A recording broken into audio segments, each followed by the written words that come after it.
नमस्कार दोस्तों, welcome to सरकार स्टडी बेस्ड एजुकेशन। तो चलिए दोस्तों, इस वीडियो में हम बात करने वाले हैं डीआरडीओ की वैकेंसी के बारे में। डीआरडीओ जिसे हम बोलते हैं defence research and development organisation. इसे आप जानते ही होंगे अच्छे से। ये इंडिया के अंतर्गत रक्षा मंत्रालय है, उसके अंतर्गत ये वर्क करती है, जो कि रिसर्च करने का काम करती है। यानी कि डिफेंस से रिलेटेड जो भी रिसर्च है वो सारी चीज़ें करने का काम करती है। और इसकी जो स्थापना हुई थी 1958 में हुई थी। हेडक्वार्टर आपको दिल्ली में देखने को मिलेगा। और जब हम बात कर रहे हैं इसके अंतर्गत वैकेंसी की, यानी कि रिक्रूटमेंट की, तो इसके अंतर्गत अभी वर्तमान में 30,000 से ज़्यादा यहाँ पे एम्प्लॉय देखने को मिलते हैं, जिसमें से आपको 5,000 तो यहाँ पे जो है ओनली क्या मिल जाएंगे, साइंटिस्ट मिल जाएंगे। साइंटिस्ट का मतलब जो रिसर्च करते हैं, ठीक है। इसका जो कार्यक्षेत्र है इंडिया के अंतर्गत देखने को मिलेगा। तो इसी के अंतर्गत एक वैकेंसी है और इसकी एक संस्था है जो कि रिक्रूटमेंट निकालती है, जिसका नाम है सेप्टम। सेप्टम का मतलब क्या होता है? Centre for personal talent management, जिसे हम शॉर्ट में क्या बोलते हैं, सेप्टम। इसके पहले सेप्टम 9 आई थी, अभी जो है सेप्टम 10 आई है। और डीआरटीसी का मतलब होता है डेवलपमेंट ऑर्गेनाइजेशन टेक्निकल कैडर, ठीक है। और इसके अंतर्गत ये वैकेंसी हमको देखने को मिलती है। देखिए यहाँ पे आपको जो है नोटिफिकेशन, तो यहाँ पे ये जो एक प्रकार से यहाँ देखिए ओपनिंग डेट आपको देखने को मिलेगी 3 सितंबर, यानी कि इसके जो फॉर्म है अभी अप्लाई होने लगे हैं, ठीक है। मतलब आप एप्लीकेशन फॉर्म अप्लाई कर सकते हैं। इसका एप्लीकेशन फॉर्म कैसे फिल करना है, इसका वीडियो मैं इसके बाद लाने वाला हूँ, उसको भी आप ध्यान से देख लीजिए और अपना फॉर्म आप फिल कर सकते हैं। इसकी लास्ट डेट आपको देखने को मिलेगी 23 सितंबर, जो कि 5 बजे तक मिलेगी शाम को, ठीक है। यानी कि 3 सितंबर 10 बजे से ये शुरू हुआ है और 23 सितंबर शाम को 5 बजे तक ये कंप्लीट रूप से चलेगा। और यहाँ देखिए ये जो है कंप्यूटर बेस्ड एग्ज़ाम होगा, जो पहला एग्ज़ाम होगा, ठीक है। मतलब टायर 1 होगा, टायर 1 और टायर 2 दो एग्ज़ाम इसके अंतर्गत देखने को मिलेंगे। हालांकि दो प्रकार की ये वैकेंसी देखने को मिलेगी, एक तो ग्रेजुएशन डिग्री के बेस पर है और दूसरी है आईटीआई, यानी कि 10th आपको देखने को मिलेगा और दूसरा आईटीआई डिप्लोमा देखने को मिलेगा, ठीक है। दो वैकेंसी यहाँ देखने को मिलेगी, दोनों के बारे में हम विस्तार से बात करने वाले हैं। उसके पहले मैं आपको बता दूँ, ये जो है डीआरडीओ की जो वेबसाइट है, डीआरडीओ के वेबसाइट के अंतर्गत आपको चलना है और वहाँ से मैं दिखाता हूँ ये एप्लीकेशन। यहाँ हम सिंपली क्या करेंगे, यहाँ चलेंगे और यहाँ हम डीआरडीओ की जो वेबसाइट है, डीआरडीओ की वेबसाइट इस प्रकार, चलिए DRDO.gov.in को हम सर्च करते हैं और यहाँ देखिए आपको ये साइट दिख रही है, defence research and development organisation. इसी के अंतर्गत देखिए सेप्टम एडवर्टाइजमेंट नाम से एक जो है पेज है, इसमें आपको जाना है और नीचे आपको जाना, देखिए सेप्टम एडवर्टाइजमेंट नाम से ये पेज आ गया। और देखिए सेप्टम का मतलब आप समझ गए, इसी के नीचे आप जाओगे एडवर्टाइजमेंट में तो सेप्टम 10 DRTC इस प्रकार से आपको एप्लीकेशन ये एडवर्टाइजमेंट दिखेगा। इसी में आप जाओगे, देखिए यहाँ पे आपको अभी जब एप्लीकेशन फॉर्म शुरू हो गया तो देखिए 3 सितंबर 2022 से 10 बजे से ये शुरू हुआ और 23 सितंबर 2022 5 बजे तक ये चलेंगे। और नीचे आप देखोगे तो हाउ टू अप्लाई कैसे करना है वो मैं बता दूंगा, ठीक है। इसके बाद मतलब जो एक वीडियो आएगा उसमें अभी हम देख रहे हैं, देखिए click here to submit online application form under CEPTAM 10 DRTC advertisement. इसको आप क्लिक करोगे तो आप यहाँ से फॉर्म फिल कर सकते हैं, तो वो हम देखने वाले। हाउ टू अप्लाई में आप जो है कंप्लीट रूप से डिटेल देख सकते हैं। तो ये सारी चीज़ है, देखिए यहाँ पे आपको जो है एडवर्टाइजमेंट देखने को मिलेगा, तो उसी एडवर्टाइजमेंट के बारे में यहाँ पे हम बात करने वाले विस्तार से, जो कि आपको ये देखने को मिलेगा, ठीक है। और ये जो वैकेंसी आप देख सक रहे हैं यहाँ पे आज़ादी का अमृत महोत्सव के उपलक्ष्य में यहाँ देखने को मिल रही है, ठीक है। चलिए यहाँ जो है नीचे आपको डीआरडीओ के बारे में कुछ बेसिक चीज़ें दी है। डीआरडीओ की स्थापना 1958 को हुई थी, ठीक है। और इसका जो हेडक्वार्टर दिल्ली में देखने को मिलेगा। डीआरडीओ को फुल फॉर्म आप देख सकते हैं, defence research and development organisation, ठीक है। तो ये चीज़ आप देख सकते हैं यहाँ पे। चलिए हम आगे चलते हैं। यहाँ दो प्रकार की वैकेंसी देखने को मिलेगी। तो देखिए एक है आपकी सीनियर टेक्निकल असिस्टेंट, जो देखिए यहाँ पे STAB ग्रुप बी के अंतर्गत ये देखने को मिलेगी, नॉन गजेटेड नॉन मिनिस्ट्रियल, ठीक है। अब यहाँ आप देखिए इससे रिलेटेड कुछ जानकारी दी है, जैसे कि पे स्केल की बात करें पहले, तो पे स्केल में देखिए यहाँ पे लेवल 6 यानी कि आपको 35,400 से लेकर 1,12,400 तक ये देखने को मिलेगी 7 पे कमीशन। अच्छा, एज लिमिट की अगर बात करें तो एज लिमिट आपको 18 से 28 ईयर मिलेगी और एज रिलैक्सेशन भी मिलेगा, यानी कि अगर आप ST SC OBC से रिलेटेड हो तो या वुमेन हो तो इनसे रिलेटेड आपको एज रिलैक्सेशन भी मिलेगा, उसके बारे में हम आगे बात करने वाले हैं, ठीक है। और इसके अंतर्गत आपको देखिए बैचलर डिग्री कौन सी चलेगी, जैसे BSc जो कि आपकी एग्रीकल्चर या इंजीनियरिंग से रिलेटेड आप देख सकते हैं, BTech है। तो ये जो है आपकी यहाँ पे बैचलर डिग्री से रिलेटेड बात की गई है। यदि या यहाँ आपको मास्टर डिग्री भी है इससे रिलेटेड, तो आपकी मिनिमम जो क्वालिफिकेशन है वो होना ज़रूरी है। मिनिमम रिक्वायरमेंट जो मांगी जा रही है, जैसे कि मान लीजिए यहाँ बैचलर डिग्री मांग रहा है और अगर आपने बैचलर डिग्री नहीं की है इससे रिलेटेड, मतलब एग्रीकल्चर में आपने बैचलर डिग्री नहीं की है और मास्टर डिग्री कर ली है, तो आपकी मिनिमम रिक्वायरमेंट वहाँ फुलफिल नहीं हो रही, इसका मतलब आप इस वैकेंसी के लिए एलिजिबल नहीं हो। तो आपकी बैचलर डिग्री होना जरूरी है। हालांकि मास्टर डिग्री है तो भी कोई दिक्कत नहीं है, परंतु बैचलर डिग्री होना जरूरी है। अब कौन कौन सी वैकेंसी इसके अंतर्गत है वो हम देख लेते हैं। देखिए यहाँ कोड दिए हैं पोस्ट के, जब आप फॉर्म फिल करते थे कोड जरूरी होता है। सब्जेक्ट दिए जैसे एग्रीकल्चर, तो एग्रीकल्चर से रिलेटेड अगर पोस्ट है तो वो टोटल मिलाकर 10 देखने को मिलती है, जो कि कैटेगरी वाइज यहाँ डिवाइड कर दी गई है। दूसरी, यहाँ जो एग्रीकल्चर है इसके लिए बीएससी डिग्री होना चाहिए जो कि एग्रीकल्चर से रिलेटेड, और agriculture science from recognise university या इंस्टीट्यूट से होना चाहिए। उसी प्रकार ऑटोमोबाइल इंजीनियरिंग से रिलेटेड आपको 15 पोस्ट देखने को मिलेगी, बॉटनी से रिलेटेड 3 पोस्ट देखने को मिलेगी, केमिकल इंजीनियरिंग से 35 पोस्ट, केमिस्ट्री के लिए 58 पोस्ट है, सिविल इंजीनियरिंग के लिए यहाँ 25 पोस्ट देखने को मिलेगी।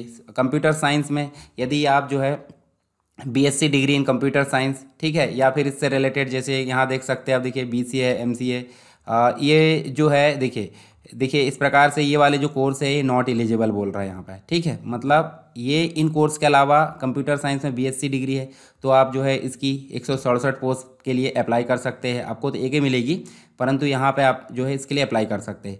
इलेक्ट्रिकल एंड इलेक्ट्रॉनिक्स इंजीनियरिंग के लिए यहाँ पे 17 पोस्ट है। साथ ही हम नीचे देखें तो और देखिए यहाँ पे आप देख सकते हैं इलेक्ट्रिकल इंजीनियरिंग के लिए यहाँ पे 68 पोस्ट है। फिर इलेक्ट्रॉनिक्स एंड इंस्ट्रूमेंटेशन के लिए 31 पोस्ट है। फिर इसके अलावा आप ये देखिए यहाँ पे देख सकते हैं मैथमेटिक्स के लिए भी यहाँ पे 13 पोस्ट देखने को मिल रही है, ठीक है। नीचे आप देखोगे जैसे फोटोग्राफी है, तो फोटोग्राफी में अगर आपने देखिए बीएससी डिग्री में फोटोग्राफी की हो तो आपको 8 पोस्ट यहाँ देखने को मिल सकती है। फिजिक्स के लिए 32 पोस्ट है। प्रिंटिंग टेक्नोलॉजी के लिए यहाँ पे 5 पोस्ट देखने को मिलेगी। साइकोलॉजी के लिए यहाँ पे 11 पोस्ट देखने को मिलेगी। टेक्सटाइल के लिए 5, जूलॉजी के लिए 9 पोस्ट देखने को मिलेगी। तो टोटल मिलाकर यहाँ आप देखोगे सभी पोस्ट को, तो देखिए यहाँ पे आपको देखने को मिलेगी सीनियर जो टेक्नीशियन असिस्टेंट है उसके लिए 1075, यानी कि आप देख सकते हैं सीनियर टेक्निकल असिस्टेंट बी के लिए यहाँ पे आपको टोटल मिलाकर 1075, काफ़ी ज़्यादा यहाँ पोस्ट देखने को मिल रही है। तो आप इसके लिए जो है अप्लाई कर सकते हैं अगर आप बैचलर डिग्री हो इनसे रिलेटेड जो भी चीज़ें यहाँ पे यानी मिनिमम क्वालिफिकेशन रिक्वायरमेंट के अनुसार, तो आप इन पोस्ट के लिए अप्लाई कर सकते हो, ठीक है। अप्लाई कैसे करना वो मैं बताऊँगा अभी। अब जो सेकेंड वैकेंसी आई इसी के अंतर्गत डीआरडीओ के अंतर्गत जो देखने को मिल रही है अभी आपको टेक्नीशियन असिस्टेंट, ठीक है। तो यहाँ ये ग्रुप सी है, वो ग्रुप बी थी ऊपर वाली, ये जो है ग्रुप सी है। अब इसके लिए जो है ये देखिए पे लेवल जो है आपको देखने मिलेगा 19,900 से लेकर 63,200 7 पे कमीशन के अनुसार। इसकी भी एज लिमिट आपको 18 से 28 ईयर देखने को मिलेगी, और एज में जो छूट मिलेगी वो कैटेगरी वाइज यहाँ देखने को मिल सकती है, ठीक है। इसके अलावा इसमें जो क्वालिफिकेशन रिक्वायरमेंट है मिनिमम 10th और आईटीआई डिप्लोमा होना जरूरी है, ठीक है। ये चीज़ आपको देखने मिलेगी। अब इसके लिए कौन कौन सी पोस्ट है, देखिए ऑटोमोबाइल में अगर आपने आईटीआई की हो, जैसे 10th है और सर्टिफिकेट है आईटीआई का, तो आप जो है इसके लिए अप्लाई कर सकते हैं। टोटल यहाँ पे कितनी पोस्ट देखने को मिलेगी, टोटल यहाँ देखने को मिलेगी 5 पोस्ट, ठीक है। इसके अलावा देखिए बुक बाइंडर का है तो यहाँ पे आपको टोटल 20 पोस्ट देखने मिलेगी। कारपेंटर के लिए 12 पोस्ट, सीएनसी ऑपरेटर के लिए यहाँ पे 9 पोस्ट है, कोपा के लिए यहाँ पे 139 पोस्ट है। इसके अलावा देखिए डीटीपी ऑपरेटर के लिए यहाँ पे 8 पोस्ट देखने मिलेगी। इलेक्ट्रीशियन के लिए 106 पोस्ट देखने मिलेगी। इलेक्ट्रॉनिक्स के लिए 113 पोस्ट, फिटर के लिए 127। अगर आप इनमें से रिलेटेड किसी में भी आपका आईटीआई डिप्लोमा है तो आप यहाँ इन पोस्ट के लिए अप्लाई कर सकते हैं। जैसे मैकेनिस्ट के लिए यहाँ पे 89, ठीक है। इसके अलावा ग्राइंडर के लिए 7 पोस्ट है, ठीक। इसके अलावा मैकेनिक जो डीजल मैकेनिक है उससे रिलेटेड है तो 4 पोस्ट देखने को मिल रही है। मोटर मैकेनिक के लिए यहाँ 13 पोस्ट है। पेंटर के लिए 3 पोस्ट है, ठीक है। तो ये आपको टोटल मिलाकर यहाँ पे 826 पोस्ट देखने को मिलेगी, जो कि आपको असिस्टेंट जो बी है, ठीक है, सॉरी यहाँ असिस्टेंट ए है, जिसके अंतर्गत हम देखिए ग्रुप सी की जो वैकेंसी है इसके अंतर्गत ये आपको टोटल मिलाकर 826 पोस्ट देखने को मिलेगी, ठीक है। कोड भी दिए यहाँ पे, जब आपका सिलेक्शन हो जाएगा तो जब पोस्टिंग होगी तो पोस्टिंग के लिए यहाँ पे देखिए पोस्टिंग स्टेशन के नाम आपको देखने को मिल रहा है, ठीक है। जैसे आगरा है, अहमदनगर है, ठीक है, ये सारे आपको पोस्टिंग के नाम यहाँ पे दिए गए हैं। उसके बाद देखिए नीचे आपको देखिए नेक्स्ट जो दिया है सेक्शन 2 के अंतर्गत, सेक्शन 2 के अंतर्गत आपको कुछ स्पेशल मतलब यहाँ पे इंस्ट्रक्शन दिए हैं डीआरडीओ से रिलेटेड। एलिजिबिलिटी क्राइटेरिया दिया है तो जो कि हम देख चुके हैं। एलिजिबिलिटी क्राइटेरिया जो है, जैसे एसटी एससी है तो उनको 5 वर्ष का यहाँ पे क्या मिलेगा, रिलैक्सेशन, और ओबीसी है तो 3 वर्ष का। ठीक है, तो ये चीज़ आप देखने को मिलेगी। ये तो आपको जो है जब हम फॉर्म भरेंगे तो सारी चीज़ें यहाँ पर देखने को मिल जाएगी। चलिए आगे चलते हैं हम। वहाँ पे एज रिलैक्सेशन से रिलेटेड सारी चीज़ें आप पढ़ सकते हैं। जब आप एग्ज़ाम फॉर्म फिल करोगे तो उसके लिए सिटी यहाँ पे डिफाइन की गई है कि पूरे भारत के अंतर्गत जो है टोटल मिलाकर 39 सिटी पे आपको एग्ज़ाम कंडक्ट होते हुए नज़र आएंगे। तो आप अपने शहर के किनारे जो भी सिटी है, या हो सकता है आपके शहर में एग्ज़ाम हो रहा तो वहाँ पे आप जो है इसका शहर को सेलेक्ट कर सकते हैं। रिजेक्शन हो सकता है किस कंडीशन में, वो आपको यहाँ पे दिख रहा है। ठीक है, अगर आप जो है एसेंशियल क्वालिफिकेशन यानी कि मिनिमम रिक्वायरमेंट जो क्वालिफिकेशन है उसको फुलफिल नहीं करते तो आपका जो एप्लीकेशन है वो क्या हो जाएगा, कैंसिल हो जाएगा। यदि आप एप्लीकेशन को कंप्लीट फिल नहीं करते हैं, मतलब इनकम्प्लीट होता है, तो भी एप्लीकेशन आपका क्या हो जाएगा, रिजेक्ट हो जाएगा। दूसरी चीज़, अगर आप एसटी एससी या वुमेन नहीं हो, मतलब ओबीसी हो या जनरल हो, तो आपको मिनिमम वहाँ पे 100 रुपीज़ कुछ फीस पे करने का दिया है। तो आप अगर फॉर्म फिल कर देते हो, एप्लीकेशन कंप्लीट हो जाता है, और अगर आप फ़ी पेड नहीं करते हो तो भी आपका एप्लीकेशन जो है रिजेक्ट हो जाएगा। ठीक है, इसके अलावा एडमिट कार्ड की अगर मैं बात करूं तो एडमिट कार्ड आपको ऑनलाइन ही देखने को मिलेंगे, कहीं पोस्ट से या फिर कहीं जो है इस प्रकार से नहीं आएंगे। ठीक है, अब सेक्शन 3 में हाउ टू अप्लाई, तो अप्लाई करने के लिए मैं एक पर्टिकुलर सेपरेट वीडियो आपको लाने वाला हूं थोड़ी देर बाद। ठीक है, तो उसको आप देख लेंगे तो वो वीडियो भी आपको कंप्लीट रूप से समझ में आ जाएगा कि किस प्रकार आपको फॉर्म फिल करना है और कौन कौन से डॉक्यूमेंट अपलोड करना है, किस प्रकार अपलोड करना है। ठीक है, सारी चीज़ें आपको वहाँ पर देखने को मिल जाएगी। तो इसके जस्ट बाद में जो है उस वीडियो को अपलोड कर दूँगा। तो ये सबमिशन से रिलेटेड सारी चीज़ें आपको देख रही है। उसके बाद सिलेक्शन प्रोसेस की अगर बात करें तो सिलेक्शन प्रोसेस में क्या होगा, देखिए सीनियर जो टेक्निकल असिस्टेंट है उसके अंतर्गत देखें तो टायर 1 और टायर 2। टायर 1 जो है स्क्रीनिंग यानी कि छंटनी से रिलेटेड होगा, और फाइनल सिलेक्शन होगा टायर 2 में।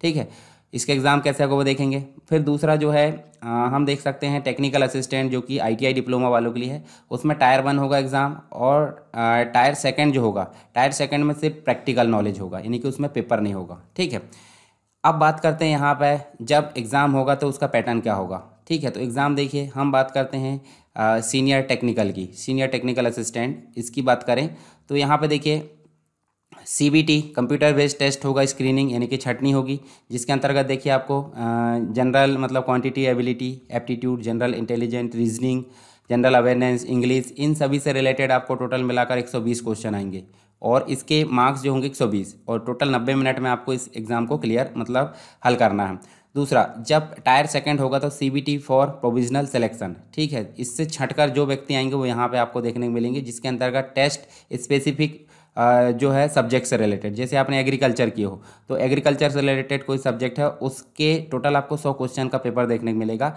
जो कि 100 मार्क्स का रहेगा और 90 मिनट में इसको हल करना है। तो इस प्रकार से आपको यहाँ पे देखने को मिलेगा।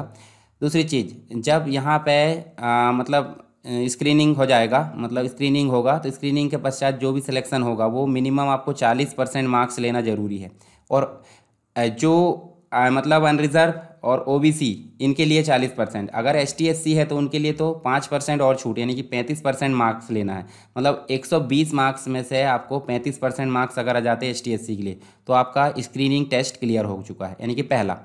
दूसरी चीज़, अगर आपका 40% क्लियर हो जाता है अनरिजर्व यानी कि जनरल और ओबीसी के लिए तो आप स्क्रीनिंग क्राइटेरिया को पार कर जाते हैं। फिर उसके बाद यहाँ पे आप जो है यहाँ पे आओगे, मतलब एक पोस्ट के लिए 8 कैंडिडेट यहाँ पे सेलेक्ट होंगे। ठीक है, मतलब 1:8 का यहाँ पे जो है रखा गया है। ठीक, और प्रोविजनल सिलेक्शन क्राइटेरिया के अंतर्गत देखिए यहाँ भी टायर 2 में 40% और 35% का रखा गया है। दूसरी अगर बात करें दूसरी वैकेंसी की, जिसके अंतर्गत टेक्निकल असिस्टेंट है, इसमें आप देखिए सीबीटी प्रोविजनल होगा, इसमें क्या क्या आएगा, quantity ability, general aptitude, general intelligent, reasoning ability, general awareness, English language, इन सब के जो आएंगे आपके 40 क्वेश्चन। दूसरा, स्पेसिफिक ट्रेड जो है आपने जैसे मान लो फिटर या डीजल मैकेनिक से किए तो उसके टोटल मिलाकर 80 क्वेश्चन। इस प्रकार टोटल करें तो 120 क्वेश्चन आपके आएंगे यहाँ पे, और 90 मिनट में आपको हल करना है। अब जैसे कि मैंने बताया टेक्निकल असिस्टेंट जिसमें ITI डिप्लोमा लग रहा है, तो उसके लिए आपको यहाँ पे जो सेकंड होगा टायर सेकंड, उसके लिए आपको प्रैक्टिकल यहाँ पे होगा, ना कि पेपर होगा। ठीक है, यानी कि नॉर्मली 2 घंटे का आपको यहाँ पे प्रैक्टिकल देखने को मिलेगा। अगर आप ITI की हो और थोड़ा टाइम हो चुका है तो आप जब पेपर दे देते हो और उसके पश्चात आप अपने पोस्ट की मतलब अपना जो भी आपने पोस्ट फिल की हो उससे रिलेटेड आप प्रैक्टिकल कर लेते कहीं भी ITI में जाकर थोड़े दिन, तो आप इस प्रैक्टिकल टेस्ट को क्लियर कर पाएंगे आसानी से। ठीक है, तो आपको यहाँ पे बहुत अच्छे से तैयारी करना है, आपके लिए काफ़ी सुनहरा मौका है, यानी कि आप देश के विकास में अपना सहयोग दे पाएंगे और अपने उज्जवल भविष्य को भी मतलब रास्ता दिखा पाएंगे। ठीक है, तो इसके लिए भी देखिए यहाँ पे जो स्क्रीनिंग मतलब सिलेक्शन क्राइटेरिया है आप देख सकते हैं 40% और 35% का यहाँ पे रेशो रखा गया है। ठीक है, तो ये आप देख सकते हैं। साथ ही नीचे आप चले तो कुछ इंस्ट्रक्शन वगैरह दिए हैं। यहाँ देखिए, अगर आप यहाँ देखें सेक्शन 5 में तो इम्पॉर्टेंट कैंडिडेट जो इंस्ट्रक्शन है वो आप देख सकते हैं। इस एडवर्टाइजमेंट की लिंक मैं डिस्क्रिप्शन बॉक्स में दे दूंगा। दूसरी चीज़, जब मैंने बताया हूँ DRDO की साइट में जाकर तो वहाँ से भी आप जो है इसको डाउनलोड कर सकते हैं। आई होप आपको जो ये वैकेंसी क्लियर हुई होगी, किस प्रकार से ये वैकेंसी है। ठीक है, अब भरना कैसे है इसमें फॉर्म, तो फॉर्म भरने के लिए मैं एक वीडियो अलग से लाने वाला हूं, तो उस वीडियो को ध्यान से देखिए और अपना फॉर्म आप आज ही फिल कर दीजिए। तो और जो है तैयारी करना शुरू कर दीजिए जो जो चीज़ें सिलेबस में आपको दिखाया मैंने। ठीक है, आई होप आपको ये वीडियो समझ में आया होगा। ठीक है, अगर वीडियो समझ में आया है तो आप ज़रूर इसको लाइक करें और वीडियो को शेयर ज़रूर करें। चलिए मिलते हैं अगले वीडियो में, तब तक के लिए जय हिंद।